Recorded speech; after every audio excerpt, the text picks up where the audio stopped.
നമസ്കാരം. ഇന്നത്തെ പ്രധാനപ്പെട്ട 10 വാർത്തകളിലേക്ക് ടുഡേ സെലക്ട്സ് ആരംഭിക്കാം. സ്വാഗതം.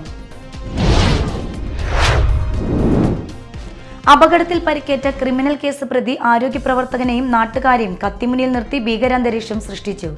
കഴിഞ്ഞ ദിവസം രാത്രി ദേശീയപാത ആമ്പല്ലൂർ സിഗ്നലിലായിരുന്നു സംഭവം. തിരുവനന്തപുരം സ്വദേശിയായ പ്രതിയെ പുതുക്കാട് പോലീസ് പിടികൂടി. വയനാടിനെ നെഞ്ചോട് ചേർത്ത് കേബിൾ ടിവി ഓപ്പറേറ്റേഴ്സ് അസോസിയേഷൻ. മുഖ്യമന്ത്രിയുടെ ദുരിതാശ്വാസ നിധിയിലേക്ക് 25 ലക്ഷം രൂപ നൽകി. 75 ലക്ഷം രൂപ ഓപ്പറേറ്റർമാരുടെ കൂടി സഹകരണത്തോടെ വയനാട്ടിൽ സർക്കാർ നടപ്പിലാക്കുന്ന പുനരധിവാസ നിർമ്മാണ പദ്ധതിയിലേക്ക് നൽകും. അളഗപ്പ നഗർ കാവല്ലൂരിൽ കൃഷി നശിപ്പിച്ച കാട്ടുപന്നിയെ വെടിവെച്ച് കൊന്നു.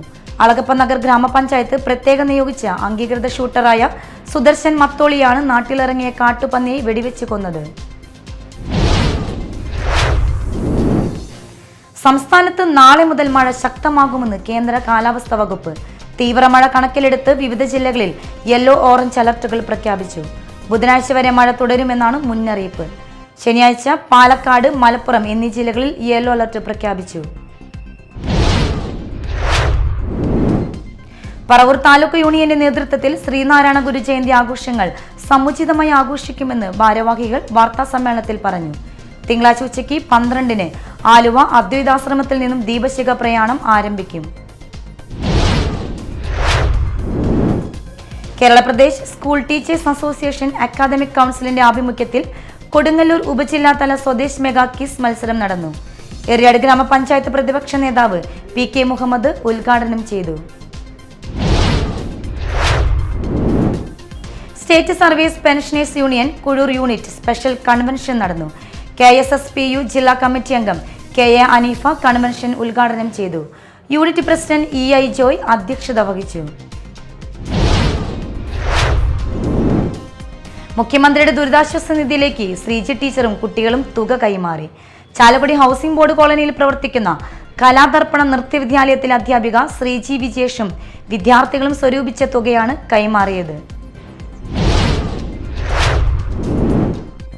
മനുഷ്യാവകാശ സംഘടനയായ Hope Social Mission human rights പ്രവർത്തകർ വയനാട്ടിലെ നെന്മേനി പഞ്ചായത്തിലെ ചുള്ളിയോട് കോളിമൂല ഊരിൽ സന്ദർശിച്ച് ഭക്ഷ്യസാധനങ്ങൾ വിതരണം ചെയ്തു. HSMHR എറണാകുളം, തൃശൂർ പ്രവർത്തകരാണ് ആദിവാസി ഊരിൽ സന്ദർശനം നടത്തിയത്. വയനാടിന്റെ അതിജീവനത്തിനായി കയ്പമംഗലം കാളമുറിയിൽ ഫിഷ് ചലഞ്ചുമായി DYFIയുടെ വേറിട്ട ധനസമാഹരണം. വയനാട് ദുരിതബാധിതർക്ക് DYFI സംസ്ഥാന കമ്മിറ്റി നിർമ്മിച്ചു നൽകുന്ന 25 വീടിനാവശ്യമായ ഫണ്ട് കണ്ടെത്തുന്നതിന് വേണ്ടിയാണ് കയ്പമംഗലം ഈസ്റ്റ് മേഖല കമ്മിറ്റി മത്സ്യ ചലഞ്ച് സംഘടിപ്പിച്ചത്.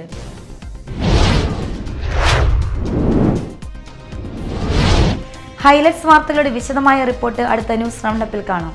ടുഡേ സെലക്ട്സോടെ സമാപിക്കുന്നു. നമസ്കാരം.